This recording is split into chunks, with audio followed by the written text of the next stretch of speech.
Betting promotion కేసులో విచారణ వేగవంతమైంది. సినీ ప్రముఖులను పంజాగుట్ట పోలీసులు విచారిస్తున్నారు. ఈ నేపథ్యంలో యాంకర్ విష్ణుప్రియ తెలంగాణ హైకోర్టును ఆశ్రయించారు. తనపై నమోదైన ఎఫ్ఐఆర్లను క్వాష్ చేయాలంటూ క్వాష్ పిటిషన్ దాఖలు చేశారు. ఇవాళ హైకోర్టు విష్ణుప్రియ పిటిషన్పై విచారించే అవకాశం ఉన్నట్టుగా తెలుస్తోంది. అయితే ఇప్పటికీ ఈ వివాదంలో దగ్గుబాటి రానా, విజయ్ దేవరకొండ, ప్రకాష్ రాజ్, మంచు లక్ష్మిల పేర్లు తెర మీదకి వచ్చాయి.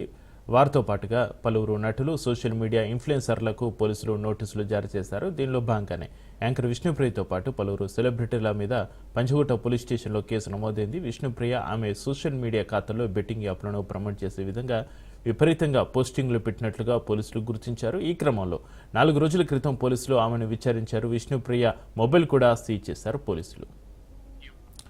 ఇక ఈ విచారణలో భాగంగా విష్ణుప్రియ బెట్టింగ్ యాప్ ప్రమోషన్స్ కోసం భారీ ఎత్తున డబ్బు తీసుకున్నట్లుగా అంగీకరించారు. మొత్తం 15 బెట్టింగ్ యాప్లను ఆమె ప్రమోట్ చేశారు. ఇన్స్టాగ్రామ్ వేదికగా ఈ యాప్స్ను ప్రమోట్ చేసినట్లుగా అంగీకరించారు. ఈ క్రమంలో పోలీసులు విష్ణుప్రియ బ్యాంకు స్టేట్మెంట్ను కూడా తీసుకున్నారు. ఎప్పుడు విచారణకు పిలిచినా అందుబాటులో ఉండాలని పంజగుట్ట పోలీసులు విష్ణుప్రియను ఆదేశించారు. ఇక పంజగుట్టలో నమోదైన బెట్టింగ్ యాప్ కేసుకు సంబంధించిన ఎఫ్ఐఆర్లో ఇప్పటికే 11 మందిని నిందితులుగా చేర్చారు పోలీసులు. వారందరికీ కూడా వ్యక్తిగతంగా నోటీసులు జారీ చేశారు.